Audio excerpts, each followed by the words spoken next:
Hi Mark, welcome to one of our NearDesk locations. Do you want to come through and I can show you around? And just need to touch us in. Kind of formalise that process. What's that? So that's us using our NearDesk card is basically a way of using different locations and only paying for the time you use. So there's 150 locations around the UK, and today we're in King's Cross in a place called Desk Lodge. How much more formal? Great, fantastic. Show us around. So we've got different types of space. So here is more of a lounge space. So this is more about people having informal meetings and meeting with different people. And while we're waiting for our coffee, then you're able to see who's in the space, and things that they're saying on Twitter. So as well as it being 50 strangers in a building, you actually get to meet and find out who's here. So here I am, desperate for an internal comms professional, and in you walk, and they're able to find each other. And then as we go through, as well as having more normal boardrooms and meeting rooms, we've also got the hub area. So this is a space where people can work in an open plan area, different people from different companies. So where did the idea come from? What was the driving force behind creating this? Well, I used to be a consultant doing internal comms as it happened, but working in different locations around the UK. And one day I found myself in Sheffield, and I was working away in a coffee shop, couldn't get anything done, and I thought there's got to be a better way. So I found a business centre nearby that had some space, and said, can I work here for the day? And I said, yeah, no problem at all, it's £1,000 a year. So I'm like, no, I'm here for 3 hours, I want to pay you for 3 hours. And I realised that there's lots of spare space, there's lots of people wanting to use that space, but the paperwork and the mechanics of paying £15 to work somewhere for 3 hours just don't work. So I started wishing for, as a user, I just wanted an Oyster card for desk space. And I talked about this for a few years, and then decided that I had to either do something about it or shut up. And about 3 years ago, NearDesk started, and in the last couple of weeks we just closed a pretty large crowdfunding round. So we've got over 500 investors that have invested money in us for shares, but have also effectively become advocates for helping us do what we're doing. So is it just a card? Is that all that NearDesk is? Well, the card's the shorthand. The card's keeping it simple. Yeah. The card's the thing that people understand. The card's a red herring. It's just an easy way of explaining the fact that you get access to different people, different places. So it's two main things. One is the fact that you can pay to work, and you only pay for the time you use. You pay by the hour. But the other is that because we know who's here, we build a temporary social network of those people and help them connect to each other in different ways. So we're actually sat in, we've got 12,000 square feet that we use to test out different ideas, because we realise that space is changing. So how we use space is changing, and therefore the space that we need to enable that is changing.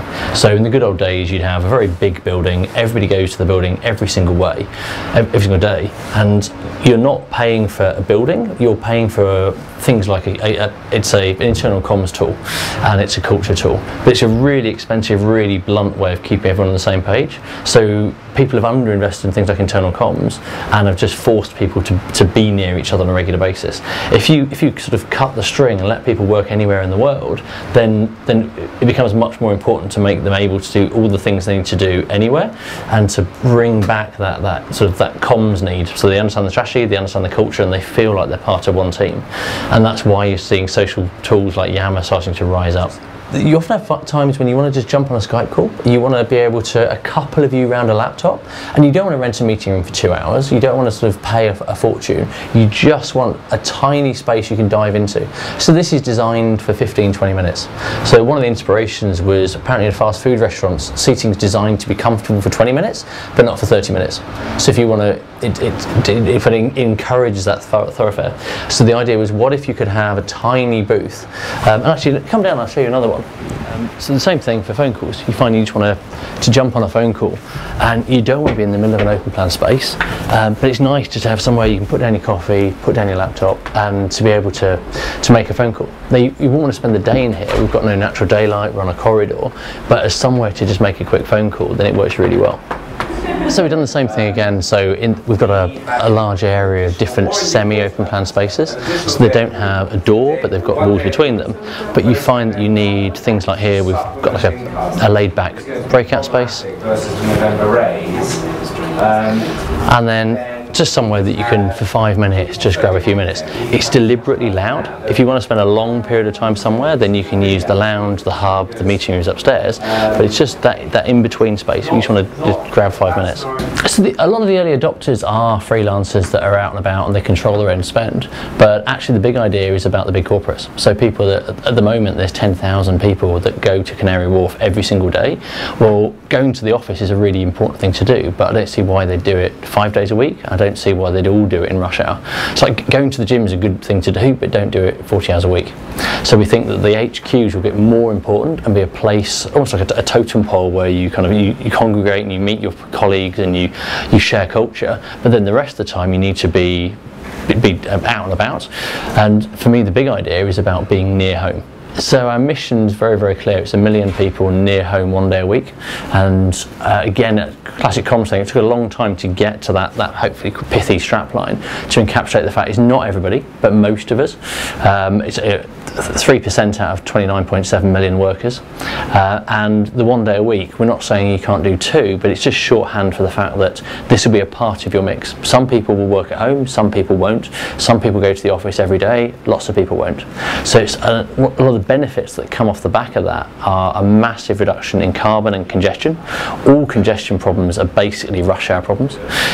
If you look at one of the major phone companies analysed, and 52% of all of the carbon they generate is their own staff getting to their normal place of work in the morning. And then you look at the other side of it about the community, that more and more we're getting these communities that we sleep in but don't live in, and then we complain that it's all about the supermarkets, and then we're only home 9 o'clock on a Friday night and there's nowhere else to go. So our belief is if you're based near home, maybe on your own high street, 1 or 2 days a week, you'll actually feel like part of that community, you'll know people, and maybe you'll choose to shop locally as well. So I think we'll look back 5 years from now and just wonder what we were doing, and how we can explain to our grandkids that we used to travel every day, not because we worked in a factory, but because our parents had. And I think that we'll find that more and more corporates stop spending money on empty desks. Most desks are empty 52% of the time, and we'll reinvest much more of that where it matters. So we'll hire great people and not empty desks, and we'll spend a lot more time just actually connecting rather than just brushing past each other.